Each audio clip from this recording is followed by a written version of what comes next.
10 মিনিটের জন্য দমে বসিয়ে দিয়েছি বিরিয়ানিটাকে। এটা হয়ে গেলে পরে নামিয়ে নেব। আলুর দমটা হয়ে গেছে, নামিয়ে নিয়েছি।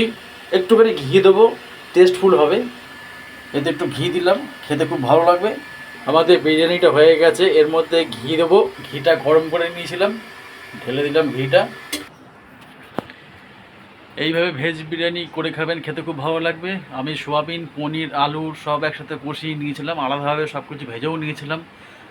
ওর মধ্যে মশলার মধ্যে দিয়েছিলাম আমি টমেটো, আদা বাটা, আর বিরিয়ানি মশলা আমি দিয়েছিলাম, দোকান থেকে কিনা ছিল সেটাও দিয়েছি, আর নিজে ঘরের থেকে বানিয়েছি সেটাও দিয়েছি।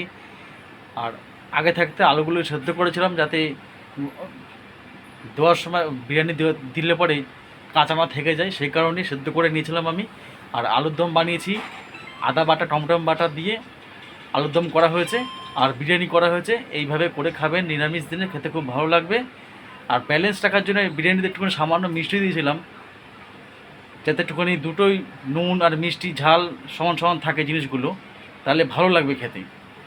আজ লাইক, শেয়ার, সাবস্ক্রাইব, কমেন্ট জানাবেন। ভিডিওটা এখানে আমি শেষ করলাম। নমস্কার।